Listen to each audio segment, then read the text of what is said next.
বলছে বাংলাদেশে নবাব সিরাজদৌল্লাকে ভালো সম্মানের জায়গা দেওয়া হয়, এখন পর্যন্ত দেওয়া হয় বাংলাদেশে, কিন্তু যার জায়গাতে আজকে গোটা মুর্শিদাবাদ যার নাম ভাঙিয়ে খায় তার জায়গায় সম্মান এই অবস্থা। তো বন্ধুরা আমরা এখন হিরাজিল যাচ্ছি, আর এই দিদি যিনি আছেন তিনি হচ্ছে হিরাজিল মুভমেন্টের সঙ্গে যুক্ত, অর্থাৎ হিরাজিলের যে মানে ধ্বংস হয়ে যাচ্ছে সেটাকে আবার কীভাবে বহিঃপ্রকাশ আনা যায় এবং সেটাকে আবার কিভাবে মানে মাটি খুঁড়ে সেটার যেসব ইতিহাসগুলো লুকিয়ে আছে সেগুলো বার করা হয়, সেটার জন্যই ইনারা লড়াই করছে। তো আমি হিরাজিল যাব এবং সেখানে কি আছে এই দিদির সাথেই আমি কথা বলবো এবং দিদিকেও একটু সাপোর্ট করব, আর আপনারা একটু সাপোর্ট করবেন যাতে করে হিরাজিলটা খুব তাড়াতাড়িভাবেই আবার নতুন রূপ ফিরে পায়। এই জায়গার অন্য মর্যাদা, মানে যে দিতে পারবে না সে দিতে পারবে না, কিন্তু তার মানে জায়গাটার মর্যাদা হানি হবে না, মানুষের চোখ নাই বলে মর্যাদা হানি হবে না। তো বন্ধুরা আমরা এখন কিন্তু আছি হিরাজিল প্রাসাদের উপরেই, কিন্তু এর নিচে আছে, এটাকে মুভমেন্ট করা হচ্ছে, এর জন্য লড়াই করা হচ্ছে, এটাকে খুঁড়ে বার করা হবে, তার জন্য এই দিদির পুরো টিম আছে এবং এই এলাকার মানুষজন এটার জন্য লড়াই করছে, যেগুলো আপনারা ওইখানে একটা উদ্যান বানানো হয়েছে।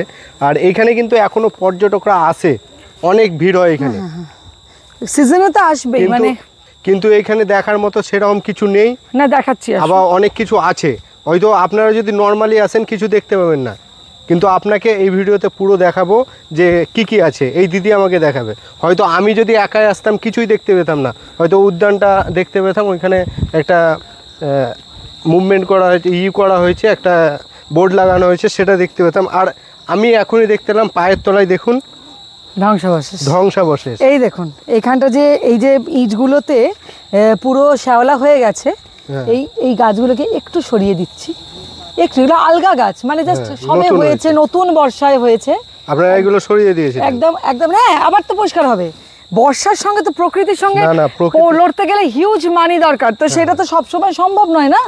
এই যে এগুলো সরিয়ে দিচ্ছি, এই দেখুন মুঘল আর্টের কাজ বেরিয়ে আসছে, এই দেখুন, এই দেখুন এই যে মুঘল আর্টের এই যে কাজ, এই যে পুরো কাজ, এই কাজটা মাটিতে 6 থেকে 7 ফুট গভীর অবধি চলে গেছে এবং এই কাজটা বরাবর গেছে, ওখান থেকে পাঁচিল হয়ে ওখানে চলে গেছে, আবার এই দিকে বরাবর গেছে, ওইদিকে পাঁচিল হয়ে ওখানে।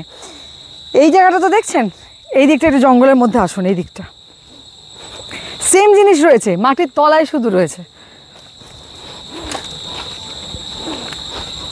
এই জায়গাগুলো দেখুন, বিরাট বিরাট ইট, যেগুলো একদম কারুকার্য করা, এইগুলো পুরোটা পুরো পুরো পুরো পুরো মানে এটা 7 ফুট অবধি নিচে চলে গেছে।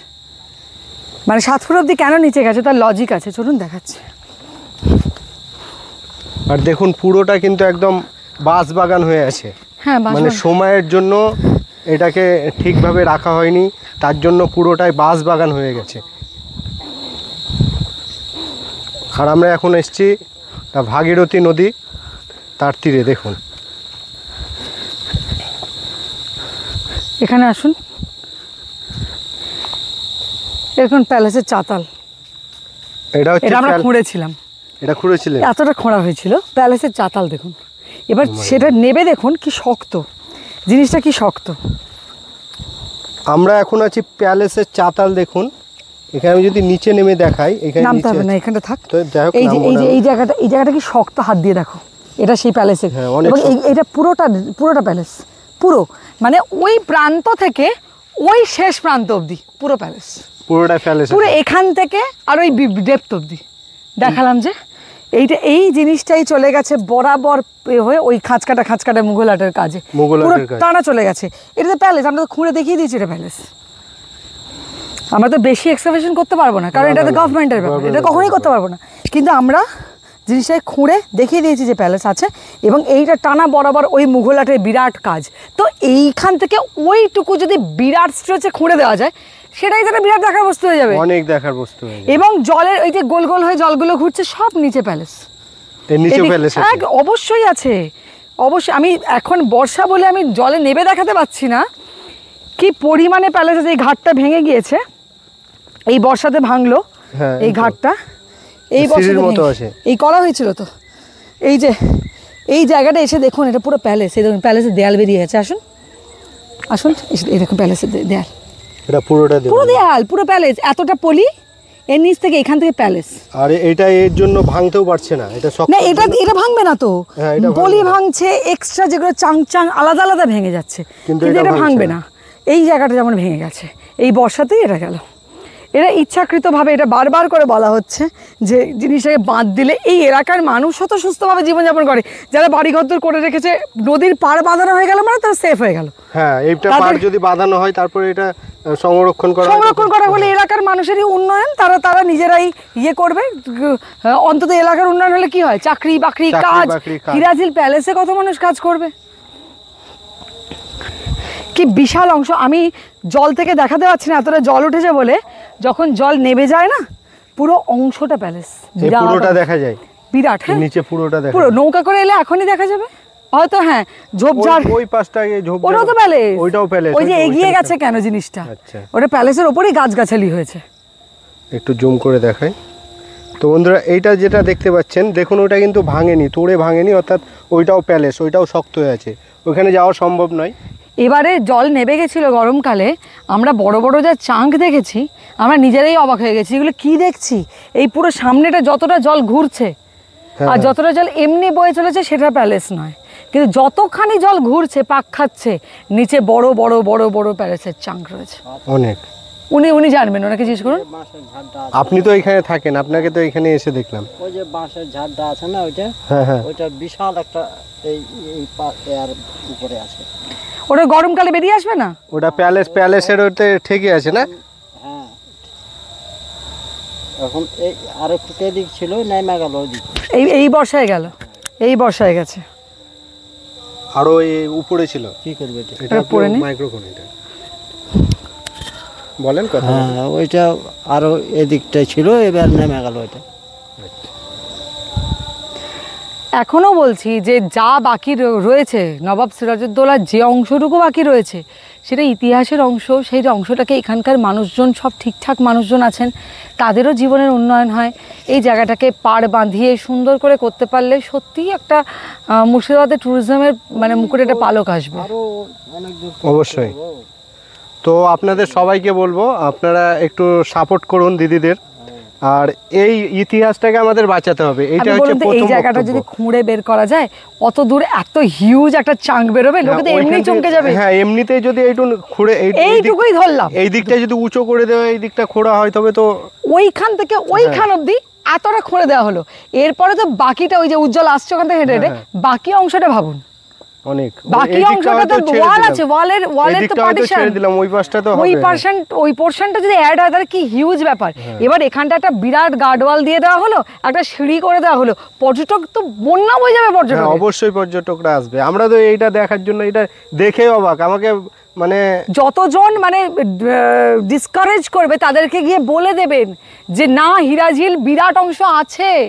বন্ধুরা, আমি কিন্তু অ্যাকচুয়ালি এখানে আসছিলাম না, কারণ আমাকে একজন বলে দিয়েছিল এখানে কিচ্ছু নেই, শুধু তোমার যাওয়া হবে। কিন্তু আমি এইখানে গিয়ে অবাক যে এইখানে এত কিছু আমি মাটির তলায় কোনোদিন এরকম ভাবে দেখিনি।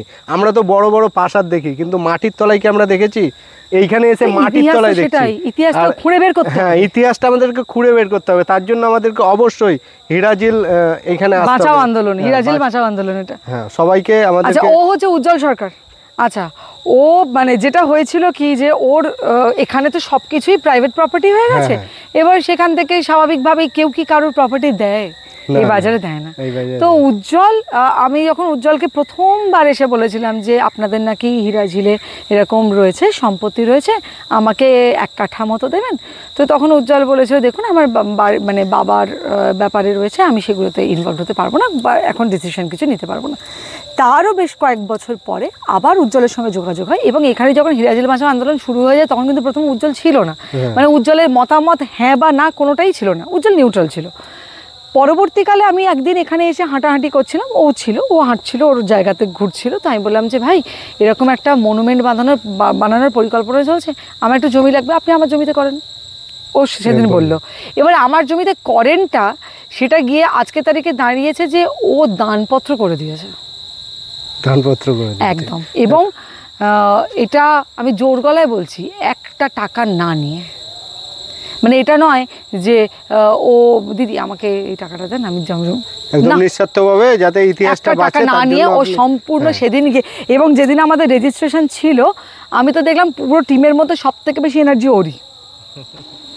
এটা এবার করতে হবে দিদি, ও নিজেই চলে গেল, এটা করছে, আমি ছবি তুলে আসছি দিদি, আচ্ছা চলেন আপনার ছবিটা তুলে দিই, মানে ও পুরো, এবং প্রচণ্ড পরিশ্রম গেছে সেদিন, একটু এদিক ওদিক হয়ে গেছিলো বলে ও কিন্তু সত্যি করে দিয়েছে কাজটা, এবং ও সত্যি ওর ইতিহাস অন্তত ওর এই দানটা মনে রাখবে, কারণ নবাব সিরাজদৌল্লা তো একটা বড় ব্যাপার, এটা খুব একটা ছোটোখাটো বিষয় নয়, অনেক বড়, বিরাট অনেক বড় ব্যাপার, যে আজকের মুর্শিদাবাদকেও কিন্তু রান করাচ্ছে বিজনেসের দিক থেকে। তো সেই জায়গায় দাঁড়িয়ে নবাব সিরাজদৌল্লাকে এই তার জায়গার জমিটুকুকে নিঃস্বার্থভাবে দিয়ে দেওয়া, মানে আমাদের দেওয়া মানে কি, আমরা নবাব সিরাজদৌল্লা স্মৃতি সুরক্ষা ট্রাস্ট, তার মানে সেটা তো নবাবেরই হলো, নবাবেরই। ওই ট্রাস্টে ও আছে যদিও, তো সেই নবাবেরই তো হলো, তো নবাবই তো পেলেন, তো নবাবকে ফিরে দেয়। এবার একটু একটু করে আর কি ভাবনা চিন্তা আগানো, যে কিভাবে আমরা মনুমেন্টটা এগোবো, কিভাবে, কারণ হিউজ টাকার ব্যাপার তো, অনেক তো সেইটা কিন্তু হয়ে যাবে, নবাবের নামে সব হচ্ছে, এটাও হয়ে যাবে, এটাও এবং ওই মনুমেন্ট হলে আমার বিশ্বাস এই পাড় বাঁধিয়ে দেবে। কালকে আমাকে ভিডিও পাঠাচ্ছিল, আমি বললাম উজ্জ্বল আমাকে পাঠিও না, এই পাড় ভাঙছে, আমি না, মানে আমি দেখিনি, আমার কষ্ট হয়, এই যে এগুলো দেখা খসে খসে পড়ে যাচ্ছে না, যদিও অত দূর অব্দি গার্ডওয়াল দিলে এগুলো সব থেকেই যাবে ভিতরে, অনেক নদী অনেক বড় আছে, নদী অনেক বড় হয়ে যাবে, একটু দূর অব্দি গার্ডওয়াল দিলে যতটা ভাঙটি থেকে যাবে, সেই আশাটুকুর জন্য আমি ওর নিজেকে বোঝাচ্ছি যে হ্যাঁ ওটা থেকেই তো যাবে ওই অংশটা, গার্ডওয়াল দিলে ওগুলো তো থাকবে, ওগুলো যাবে না কোথাও, অন্তত মানে নবাবের উপর ভরসা করে আমি পুরো জিনিসটা কাটাচ্ছি, যে ঠিক আছে যা হচ্ছে হোক, যা ঝড় আসা শেষ ঝড় এসে যাক, বাকিটা বুঝবো পরে। প্রচুর স্বপ্ন হিরাজিল নিয়ে, মানে নবাবকে নিয়ে প্রচুর স্বপ্ন, প্রতিদিন প্রতিনিয়ত স্বপ্ন দেখি, এবং এরা হচ্ছে সেই মানে কাণ্ডারি আর কি, সেটা নিয়ে চলেছে আর কি, নৌকাটাকে বয়ে নিয়ে চলেছে এরা। আর শুধু উজ্জ্বল নয়, ও তো আমার মানে একদম ভাই, উজ্জ্বলের সঙ্গে অনেকে রয়েছে, আমাদের টিমটা পুরো একটা বিরাট টিম, তাই না উজ্জ্বল বলো, এখন আমাদের টিমটা বিরাট একটা টিম রয়েছে, একদমই তাই, এগোচ্ছে সব, নবাবের জমি নবাব একটু পেয়েছে, একদম সেটা ওরই কারণে, ও তো সেটাই বললো সেদিন, যে নবাবকে নবাবের জমি ফেরত দিয়ে আমি শান্তি লাগছে, আমার ভালো লাগছে, এই এগাতে হবে। তো আমি আপনাদের দেখালাম, ইনি হচ্ছেন উজ্জ্বল, জিনার মানে উজ্জ্বল সরকার, জিনার আন্ডারে কিন্তু এই পুরো জমিটা, এই অংশটা যুগের পরিবর্তনে আস্তে আস্তে কিন্তু যে কোনো জমি হয়তো কারো আরো এখানে অনেকের জমি আছে, অনেকেরই জমি রয়েছে, হ্যাঁ নিশ্চয়ই তারা বুঝবেন একদিন, তারা নিশ্চয়ই এগিয়ে আসবে, আমি বিশ্বাস রাখি, কারণ কোনো দু নম্বরই কাজ এখানে হচ্ছে না যে মানুষ বুঝবেন না, মানুষের এখনো সোলের মৃত্যু হয়নি, মানুষের আত্মা বেঁচে আছে, সত্যকে তার সব মানুষ ভালোবাসে, তো কোথাও না কোথাও পাশে এসে একদিন না একদিন দাঁড়াবে, একদিন ঠিক এসে হাতটা ধরবে যে আমরা আছি পাশে, আমি সেটা নিয়ে এতটুকু চিন্তিতই নই। তো এলাকার লোক অনেক সাপোর্ট আমি দেখলাম, এখানে অনেক সাপোর্ট আছে, তো অবশ্যই এই হিরাজিল আবার কিন্তু আমরা দেখতে পাবো। তবে হ্যাঁ এটুকু বলছি, ও না থাকলে লড়াইটা কন্টিনিউ করাটা আমার পক্ষে খুব টাফ হতো, মানে এখানে জমিতে ঢুকে, কারণ ও আমাকে, মানে সবাই তো এটা জানে এটা উজ্জ্বলদের জমি, অতএব উজ্জ্বলদের জমিতে এসে আমার বসে থাকা, বা একটা লোকের জমিতে যদি দিনের পর দিন গিয়ে বসে থাকি, তাহলে মানুষ কি বলবে, কেন আসছেন, তাই না?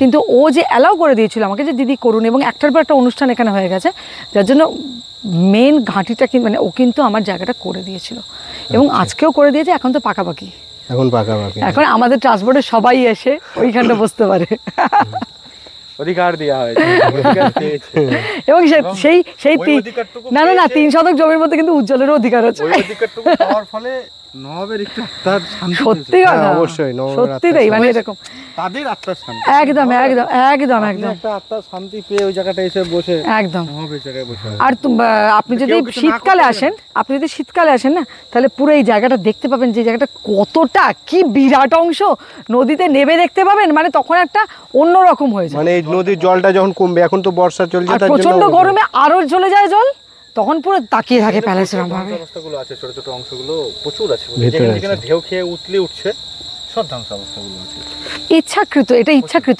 আজও নষ্ট করা হচ্ছে ইচ্ছাকৃত, এবং কোনো কারণ ছাড়াই মানুষ ডিসকাস, ওরা আসার আগেও কেউ বলেছেন যে না কিছু নেই, দেখার নেই, কিছু নেই, দেখার মানে তো এটা নয় যে দেখার মানে একটা বিরাট বিল্ডিং দাঁড়িয়ে থাকবে, আমি তো এখানে দেখে মানে আমি কি চাই যে আমি ইতিহাস খুঁজবো, ইতিহাস সেটা মাটির তলে থাকুক, হয়তো একটু দেখা যাক, আমি তো হ্যাঁ অন্তর থেকে, আমি একটা বড় প্যালেস হয়তো এই জায়গাটা তো একটা বিরাট প্যালেস ছিলই, সেটা মুর্শিদাবাদ না, বাংলার তাক লাগানো একটা জিনিস ছিল, মানে গোটা বাংলা বেনারসের মানে সবথেকে দামি প্যালেস কিন্তু হিরাজিল এখানেই ছিল, এবং ওয়ান্ডার বলা হতো। ধ্বংস করে দিবা এবং নবাবের ধন সম্পত্তি সব একদম এইখান থেকেই, এই প্রাসাদ থেকে, এবং এই প্রাসাদের শাসন কার্য পরিচালনা করতেন। তো নবাব সিরাজউদ্দৌলাকে হত্যা করে এই জায়গাটায় দখল নিয়েই তো একদমই তাই। লর্ড কায়েব আর মির্জাফর মির্জাফরের বাড়িটা ঠিক ওই পারে।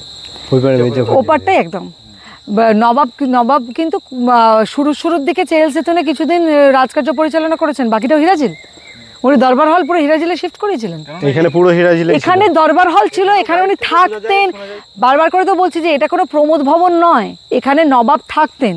নবাব এখান থেকে, হ্যাঁ, এখানে 3টে মহল ছিল, রং মহল ছিল, এমতাজ মহল ছিল, আর দরবার মহল ছিল, ঠিক আছে।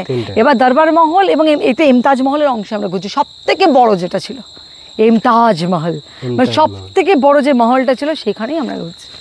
এই পুরো এলাকা জুড়েই কিন্তু আছে। এটা 68 বিঘা জমি জুড়ে ছিল, অনেকটা জলে চলে গেছে, বাকিটা আছে। ওই এখানে জলে হয়তো বেশি যাবে না, কিন্তু বাইরে গেছে অনেকটা গেছে। আর এই যে মাটির তলা, এখান থেকে লোক ইট খুলে খুলে নিয়ে চলে গেছে, মানে অতটা তো এটা নিয়ে যে কখনো মুভমেন্ট হতে পারে এটাই তো কেউ ভাবে। এবং আরো উঁচু ছিল, তো উঁচু ছিল, সব ইট খুলে নিয়ে চলে গেছে, চাষ তুলে ফেলে চাষযোগ্য জমি করা হয়েছে। আচ্ছা আচ্ছা, কেউ তো বুঝতে পারেনি এটা নিয়ে, এটা আমাদের চোখে দেখা, তুলে ফেলে এটা কেউ বুঝতে পারেনি, চাষযোগ্য জমি করা হয়েছে। মানে এখানে ইতিহাসকে অতটা গুরুত্ব দেওয়া হতো না। এবং এখনো তো মির্জাফরের মতোই সবাই চলে। হ্যাঁ, এটা লোকাল মানুষ সবাই মির্জাফর বলে এক করে, আর এটা হচ্ছে সঠিক জিনিসটা তুলে ধরার মতো ক্ষমতা নাই কারো মুখ থেকে কথা কেড়ে নিয়ে জায়গাতে বড় হওয়া। এই ব্যাপারগুলো আমি দেখি, এই ব্যাপারগুলো দেখছি, ও বলবো এক গিয়ে আরেক জায়গায় আরেকটা সিস্টেম করবো। এইসব ঘটনাগুলোই হয়, কারণ মির্জাফরের আত্মা শক্তি কিন্তু মানুষের মধ্যে বিরাজ করছে। হ্যাঁ, এখনো কারণ না হলে দেখুন কিছুদিন আগে যা কিছু হবে সব মির্জাফরের তকমাতে চলে যাবে। তুই মির্জাফর, হ্যাঁ, মুর্শিদাবাদে একটা কথাই আছে, যেখানে মানুষকে বলে যে এটা মির্জাফরের দেশ, কিন্তু এটা সিরাজেরও দেশ, সেটা সবাই ভুলেছে। বাঁচানোর চেষ্টা করেছিল, তারও তো দেশ। চক্রান্তর জন্য আমরা নেগেটিভ দিকে ভীষণ চোখ দিই, আমরা পজিটিভ দিকে খুব কম দেখতে পাই। যতদিন না আমরা পজিটিভ দেখতে পাচ্ছি, শুধু ভালো কাজ করতে হবে, তখন সবাই আসবে। কেন দিদি যেভাবে লড়াই করছেন, আর যদি যে লড়াইটা দিদি করছেন সেই লড়াইটা করে যদি এখানে মনুমেন্ট, এখানে ঐতিহাসিক জায়গার সৌন্দর্য দেখার মতো জায়গা হয়ে গেল, প্রচুর পর্যটক আসছে, প্রচুর মানুষের পারবে তো, মানুষ তো হাত পা পেট মুখটা তো হাতে করে নিয়ে আসবে, তাহলে সে তো এখানে যখন পেট মুখ হাতটা নিয়ে আসবে তখন তো সে তো কিছু কিনে খাবে, যাতায়াত করবে, থাকবে। এখন প্রচুর মানুষ আছে, মানুষ খোঁজে। আপনি যেমন একটা ইতিহাস খুঁজতে চলে এসছেন, কিছুই নেই, ওটাই আগে দেখবো, কিছু নেই, কি আছে কিছু। যারা কিছু নেই দেখে তাদের জন্য মনুমেন্ট হচ্ছে, আর যারা কিছু দেখতে আসে তারা প্যালেস দেখবে, দুটোই থাকছে আমাদের। মানুষ এখানে 3 রকমের লোক আছে। একজনে ইতিহাসকে খুঁজে সম্পূর্ণ বোঝার চেষ্টা করে, একজনে এলো মুর্শিদাবাদে পর্যটক হিসাবে এইদিকে দিক খেলো, ঘুরলো, হোটেলে ঘুরলো, বেড়ালো, এখানে গেলো, ওই পার্কে গেলো, দেখলো, চলে গেলো। আর একজন কি হবে, খালি খেতে আসে, এই মুর্শিদাবাদের খাবারটা কেমন। ও কি হয়েছে, গত 1.5-2 বছর ধরে ও এত পর্যটক, ও নিজে 39,000 পর্যটকের সঙ্গে লড়াই করেছে। এটা আবার নতুন সিজন তো শুরু হচ্ছে। গত বছর 39,000 পর্যটক এখানে কি আছে, কিছুই নেই, এসেছে। এখানে বারবার পিকনিক হয়েছে, বারবার সব হয়েছে। যখন তাদেরকে একটু গাইড করে বলা হয় তখন কিন্তু তারা কিছু পায়। কত মানুষ রাতের অন্ধকারে আসে, মানে নৌকায় করে আসে, এসে কিছুক্ষণ বসে চলে যায়, রাতের অন্ধকারে নৌকাতে করে আসে, এসে বসে, এগুলো তখন কিন্তু সুন্দর হয়ে যায়। শীতের সময় বেশি ভালো, এখন একটু এরকম হয়ে আছে, এটা হয়ে যাবে, এটা ঠিক হয়ে যাবে। নৌকা দাঁড়ানোর ব্যবস্থা আছে, এখানে উঠে ও বসে। একজন আমাদের মানে ওই যে হুমায়ুনদা রাত্রি 11:30টার সময় এসে আমাকে ফোন করলো, আমি এলাম, আসার পরে এখানে গেলাম, তারপর তাদের সঙ্গে যখন কোথায় যখন টর্চ মেরে মোবাইলের লাইটে টর্চ মেরে দেখিয়ে ব্যাপারটা, যখন ব্যাপারগুলো দেখানো হলো,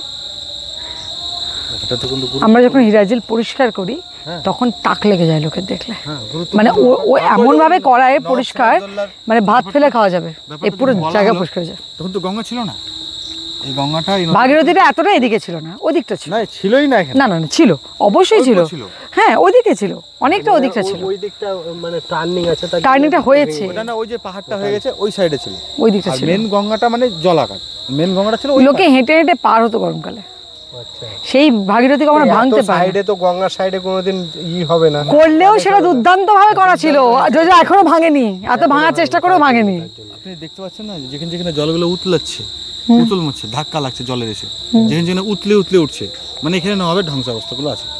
এই ওইগুলোতে মানে জলটা ব্রেক করছে, মির্জাফরের ধাক্কা খাচ্ছে, নৌকা নিয়ে লোকে ঢুকতে চায় না, এই জন্য নির্দেশে নবাব সিরাজদৌল্লার বংশের কি কাউকে রাখবেনই না, কোনো অস্তিত্ব রাখবে না, এরকম একটা ডিক্লাইন নাকি দিদি? একদম তাই, তার জন্যই তো মানে পরে সবাইকে মেরে ফেলা হয়েছিল তো কিছুদিনের মধ্যে। পলাশীর প্রান্তর থেকে নবাব সিরাজদৌল্লা উটের পিঠে চড়ে আগে চলে এসে এখান থেকে বেরিয়ে গেছিল। তারপরে নবাব সিরাজদৌল্লাকে হত্যা করার পরে মির্জাফর তাও তার সিংহাসনে বসেনি, লর্ড ক্রাইভ ওকে জোর করে বসেছিল, হাত ধরে টেনে বসেছিল, জোর করে বসেছিল। হ্যাঁ, মির্জাফর তো বসতে চায়নি, মির্জাফর তো ভয় পাচ্ছে। তারপরে মির্জাফর মনে হয় 2-1 বছর রাজত্ব করার পরে এখানে কিছুদিন ছিলেন, তারপর এখানে থাকতেও পারেননি, উনি চলে গেছিলেন, চেয়েছে তো ও যখন লর্ডদের মানে ইংরেজদের চাপ সৃষ্টি হয়েছে, টাকা দাও, অর্থ দাও, টাকা দাও, ওরা তো ওটার জন্যই বসিয়ে, তো ওকে তো সরিয়ে দেওয়া হলো, হরে বিস্কার। তখন বলছে কি মুর্শিদাবাদে কি টাকার বৃষ্টি হয়, তখন আবার হাত ধরে টেনে নামিয়ে দিয়েছিল।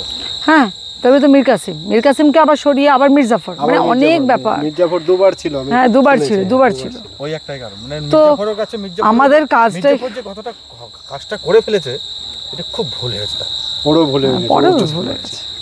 আজ যদি নবাব সিরাজদৌল্লা বেঁচে থাকতো, তাহলে আমাদের এই ইন্ডিয়া, এই বাংলাদেশ, এই ভারতবর্ষ 200 বছর কিন্তু ইংরেজদের সেটা তো হতো না। আর এই যে ভাগ ভেঙে গেছে, সবটা তো টুকরো হয়ে গেছে, ভারতবর্ষ একটা বিরাট ভূখণ্ড, কোথায় চলে গেল, এই জিনিসটা হতো না।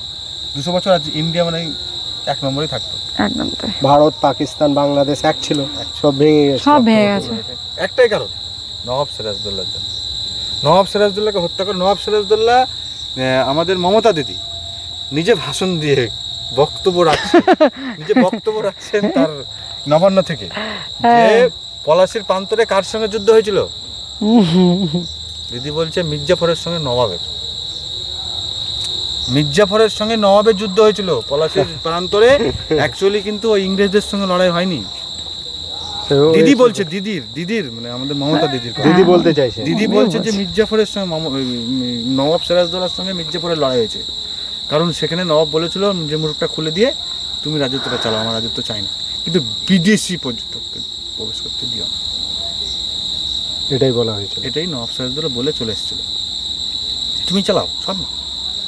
এত উদার মানুষ ছিলেন উনি, কিন্তু তবুও বলছে একজনকে, মমতাকে বা কাউকে খাড়া করে রেখে আমি রাজত্ব চালালে কেমন দেখায়, এটা হয়েছে ব্যাপার। আমি এটা মস্তানি করছি হয়তো, তখনকার সিস্টেম সেটা ব্যাপার চলে আসছে না, আগে পরিষ্কার করতে আস্তে আস্তে আস্তে আস্তে তার বংশকে একদম মানে পুরো ফ্যামিলিকে শেষ করে দেওয়ার নির্দেশ।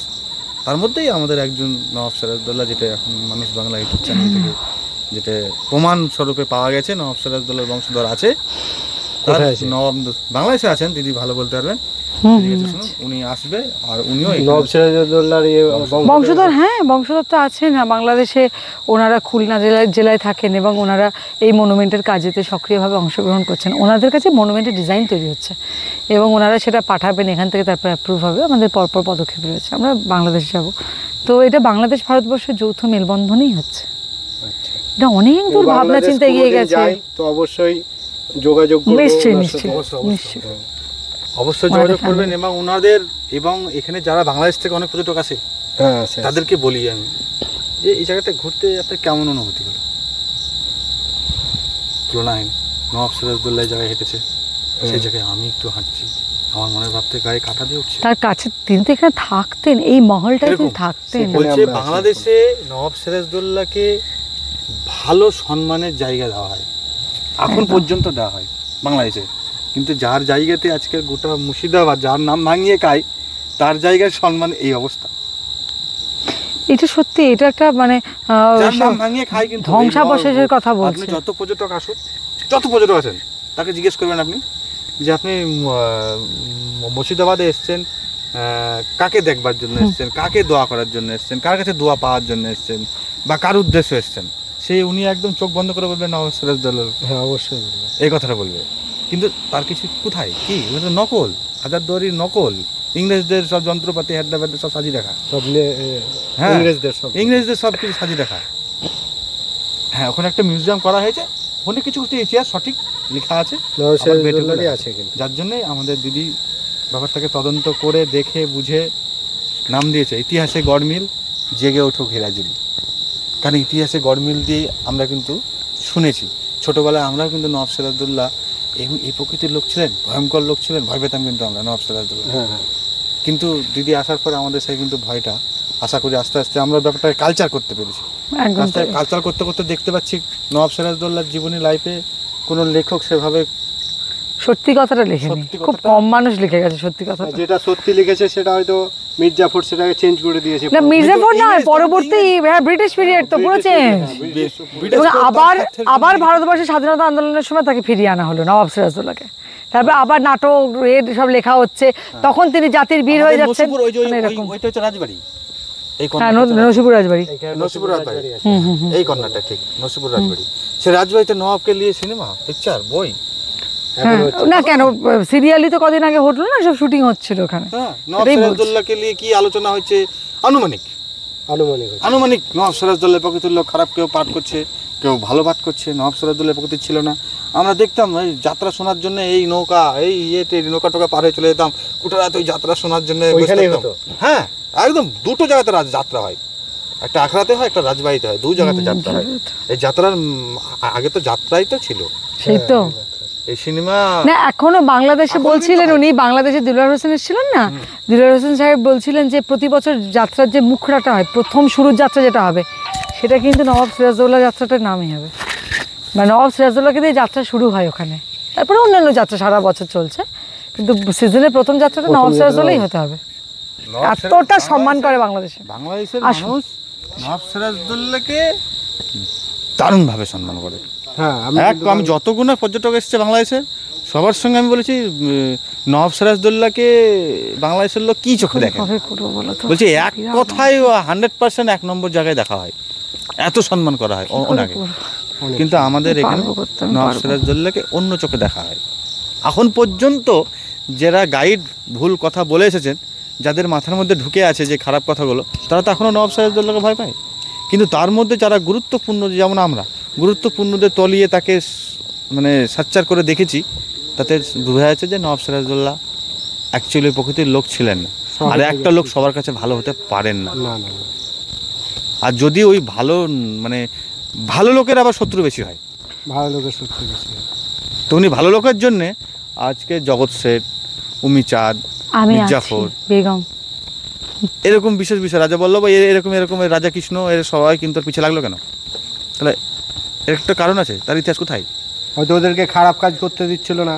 যেমন নবাব সিরাজউদ্দৌলার নাম ভাঙিয়ে আজকে মমতাদির যখন নাম ভাঙে পার্থবাবু, অর্পিতা বাবু, ম্যাডাম প্রচুর পয়সা কামানোর ব্যাপারটা তৈরি করছে। তেমন নবাব সিরাজউদ্দৌলার নাম ভাঙিয়ে এরকম, কিন্তু যাদের দিদিদের মুখে শোনা যায় যে নবাব সিরাজউদ্দৌলা নাকি উনি সোরা মানে দারু, এখনকার বলা হয় মদও খেতেন না, তাকে দাদুকে হেভি রেসপেক্ট করতেন, দাদুকে কথা দিয়েছেন। স্যার ইতিহাস থেকে মানে অল্প টুকরো করে পাওয়া যায়। বেশিরভাগটা আমাদের ইতিহাসের সঠিক ঘটনাগুলো প্রমাণস্বরূপ মানুষ বাংলা ইউটিউব চ্যানেল থেকে আপনি সংগ্রহ করতে হবে। সব কিছু মানুষ একদম ছোট ছোট করে ভিডিও করে সুন্দর করে কাগজপত্র দিয়ে প্রমাণ দিয়ে নবাব সিরাজউদ্দৌলার জেনারেশনকে উনি খুঁজে বের করেছেন বাংলাদেশ থেকে। উনি নাকি গতকাল আসবেন। তা আমি যদি গতকাল আসতাম তাহলে মানুষদের সাথে হয়তো দেখা হয়ে যেত। ঠিক আছে, আমরা একটু এই আশপাশটা দেখে নিই। তো একটা চিত্র তৈরি করার চেষ্টা করা হয়েছে, যেখানে সিরাজের হিরাঝিলের অনুমানিক এই রকম কিন্তু চিত্র ছিল, আর এইখানে কিন্তু পুরো লেখা আছে। এখানে দেখতে ছিল প্রাসাদটা, হ্যাঁ প্রাসাদটা এরকম দেখতে ছিল। হ্যাঁ, আর প্রত্যেকটা বোর্ডেতে এখানকার গল্প আছে, মানে আলিবর্দি খাঁর সঙ্গে এই প্রাসাদের কি সম্পর্ক, হিরাঝিল আসতে গেলে জিপিএস কিভাবে দেখবেন, ম্যাপ। হ্যাঁ, তারপরে হচ্ছে আমাদের সিরাজউদ্দৌলা স্মৃতিসৌধ ট্রাস্টের উদ্দেশ্য কি। ওই হিরাঝিলে কিন্তু এই দিদি পেয়েছে, মানে একটু উজ্জ্বল আমার হাতে দিল ছোট্ট ওই বাসনের টুকরো, একটা উজ্জ্বলদা একটা বাসনের টুকরো পেয়েছে। দেখুন কি সুন্দর, সেই লেভেলের একটা কিন্তু সুন্দর। এটা একটু লেড়ে দেখে আমি, মানে যে জিনিসে নবাবরা খেয়েছিল, ব্যবহার করেছিল, সেই সব জিনিস হাতে নিতে পারছি। এটা কিন্তু এখনো খুব সুন্দরভাবে আছে, কিন্তু দারুণ পুরো, মানে কিছু কিছু আমি তো ছবিতে দেখালাম না, আছে ওখানে টাঙানো যে ছবিটা, দারুণ দারুণ নিন। বাহ, খুবই সুন্দর। তো দিদির কাছে এটা এগুলো সংরক্ষিত সব থাকবে। থাকবে, এগুলো সব মিউজিয়ামে থাকবে, মানে এগুলো আমাদের সংরক্ষণেই থাকবে, আছে। তো আমার সামনে এটা হলো, মানে এটা পেলাম, খুবই ভালো লাগছে। এরকম টেরাকোটার প্রচুর কাজ পাওয়া যায় মাটির তলা থেকে। ইতিহাসের সাক্ষী রয়ে গেলাম একসঙ্গেই। ঠিক আছে দিদি, এইখানে আমাদের ব্লগটা শেষ করছি। ঠিক ঠিক। তো অবশ্যই সবাই একটু শেয়ার করে দেবেন। আসলে কিন্তু অনেক মজা পাবে মানুষ, কারণ